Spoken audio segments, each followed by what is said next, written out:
ধূমকেতু একটা বাজে সিনেমা। হ্যাঁ, আরে ধূমকেতু ফালতু সিনেমা। ধূমকেতুর গল্প ভালো না। রাগ হচ্ছে? আরে আমি বলছি না, সোশ্যাল মিডিয়ায় লোকজন বলছে। আর ঘটনাটা হচ্ছে আরো ইন্টারেস্টিং বিষয়। সাবস্ক্রাইবটা করো বলছি, আরে লাইকটা করো, ভালো লাগবে। দেবের ফ্যান হলে আরো ভালো লাগবে। কেন বলছি বলতো? তো দেবের মুভিকে খারাপ বলবে, আবার সাবস্ক্রাইবও করতে বলবে, এটা মনে হচ্ছে তো? পুরো ভিডিওটা দেখো, বুঝতে পারবে।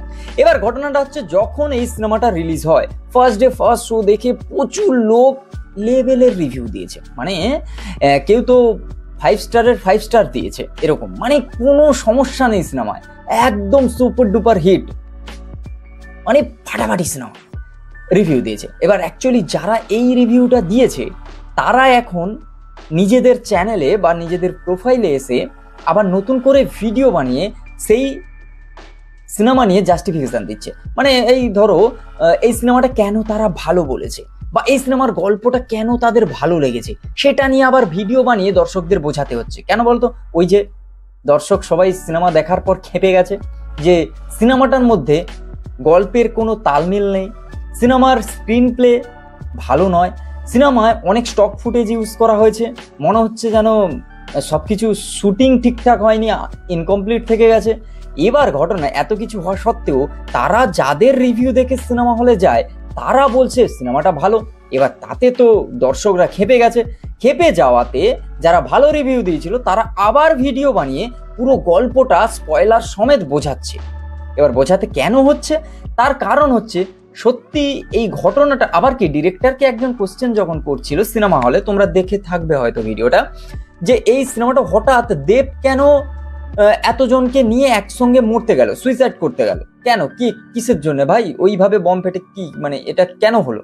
যখন জিজ্ঞেস করে, তখন বললো যে ইনকমপ্লিট আমার একটা স্টোরি লেখার কথা ছিল, যেটা লিখে আমি হচ্ছে আমার প্রডিউসার, আমার অ্যাক্টর, তাদেরকে দিয়েছি। এবার তারা সেই মুভিটাকে সেরকম করে বানিয়ে সেরকম সবকিছু হয়েছে। এবার ঘটনাটা হচ্ছে, এবার যদি তারা হচ্ছে ধূমকেতু 2 বানায়, তাহলে হচ্ছে পুরো জিনিসটা ক্লিয়ার হয়ে যেতে পারে। এটা ডিপেন্ড করবে ধূমকেতু 2 আসবে কিনা। কিরকম দাঁড়ালো, মানে ঘটনাটা কি হলো, মানে কিরকম দাঁড়ালো, কি ব্যাপার? মানে এখানে ব্যাপারটা হচ্ছে কিরকম বলো তো, ওই দর্শকরা তাহলে কি প্রতারণার শিকার হলো? মানে সে যে টাকা খরচ করে যে সিনেমা দেখতে গেল, সেটা কি ঠিক হলো? এবার যারা হচ্ছে টপ মোস্ট ইউটিউবার বা যারা হচ্ছে রিভিউয়ার, রিভিউ দিচ্ছে সিনেমা নিয়ে, ভালো রিভিউ বিশেষ করে যারা দিয়েছিল, তারা বলছে এই সিনেমাটা মানে ডিরেক্টর এরকম ভাবে ছেড়েছে প্লটটা, যে গল্পটা তোমাকে বুঝে নিতে হবে, তোমাকে গল্পটা ক্লিয়ার করা হয়নি, তোমাকে সেখানে পুরো জিনিসটাকে মানে বলতে চাইছি যে সাধারণ মানুষের জন্য এই সিনেমা নয়। এই সিনেমাটা হচ্ছে ইন্টেলেকচুয়াল পার্সনের জন্য, যারা হচ্ছে গল্পের স্টোরিটাকে ধরে নিতে পারবে, ক্যাচ করে নিতে পারবে, বুঝতে পারলে? মানে তুমি একটা সিনেমা দেখতে যাচ্ছ, এন্টারটেনমেন্ট পারপাস হতে পারে, বা বিভিন্ন ধরনের এন্টারটেনমেন্ট বা টাইম পাস করার জন্য বা আনন্দ করার জন্য সিনেমা দেখতে যাচ্ছ, তুমি কিন্তু বস ঠকবে ভাই। কারণ এখানে সিনেমাটা কিন্তু সাধারণ মানুষের জন্য নয়। আমি বলিনি, বড় বড় ইউটিউবাররা বলছে, যাও তাদের ভিডিও দেখো, বুঝতে পারবে, বুঝতে পারলে? এবার ফেসবুকে বহু লোক এসে তাদের প্রোফাইল থেকে রিভিউ দিচ্ছে, যেটা হচ্ছে তারা সত্যিকারের সেটাই রিভিউ দিয়েছে, যে স্ক্রিন প্লেতে কোথাও মানে মনে হয়েছে যে ঠিকঠাক যাচ্ছে না, গল্পটা ঠিকঠাক নয়, বা স্টক ফুটেজ প্রচুর ইউজ করা হয়েছে, যেটা ইনকমপ্লিট শুটিং তাদের মনে হয়েছে। এবার তারা সেটা শেয়ার করেছে।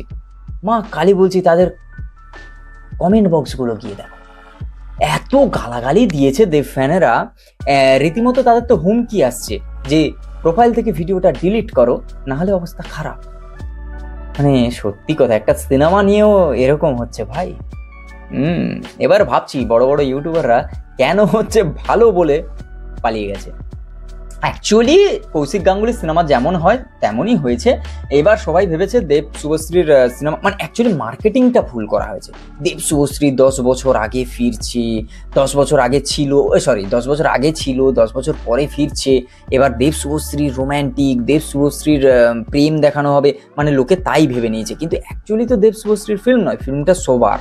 মানে দেখতে গেলে এই ফিল্মটা সব থেকে বেশি ফোকাসড হয়েছে দেব আর রুদ্রনীল, দেখতে গেলে পুরো সিনেমাটাকে রুদ্রনীলই টেনেছে। এখানে দেব প্রোটাগনিস্ট, কিন্তু শুভশ্রীকে সেইভাবে ইউজ করা হয়নি এই সিনেমায়। মানে দেব শুভশ্রীর যেভাবে প্রেম দেখতে চেয়েছিল লোক বা যেভাবে হ্যাপি এন্ডিং দেখতে চেয়েছিল সিনেমাতে কিচ্ছু পায়নি, সেই জন্যই সমস্যাটা হয়েছে। মানে মার্কেটিং কোথাও গিয়ে ভুল করা হয়েছে। লোকে ভেবেছিল দেব শুভশ্রী এতদিন পর ফিরছে, পরাণ যায় জ্বলিয়া, তারপরে চ্যালেঞ্জ, ওই সব ফ্লেভার লোক পাবে, কিন্তু লোক কিচ্ছুই পায়নি। তো সেই কারণের জন্য ঘটনাটা এরকম হয়েছে। এবার বলো যে যার যেরকম কথা, তবে সত্যি কথা বলতে গেলে এটা হচ্ছে মার্কেটিং এর জোরে এই সিনেমাটা এত টাকা কামিয়েছে। না হলে এটা যদি 9 বছর আগে আসতো এই সিনেমাটা, এবারে যে যেরকম কৌশিক গাঙ্গুলির সিনেমাগুলো টাকা কামায় সেইভাবেই টাকা কামাতো, এই সিনেমার হাইপ জিরো থাকতো, কিচ্ছু থাকতো। এবার 10 বছর পরে এসছে বলে, 9 বছর পরে এসছে বলে এই সিনেমাটাকে এইভাবে মার্কেটিং করা যায়। হ্যাঁ, দেব ভালো মার্কেটিং করতে পারে, এবার মার্কেটিং ভালোর জন্য এই সিনেমাটা আজকের এই হাইপে গেছে। নাহলে একটা সাধারণ সিনেমা যেরকম হাইপে যেত সেরকমই থাকতো। এটা আমার মতামত, ঠিক আছে?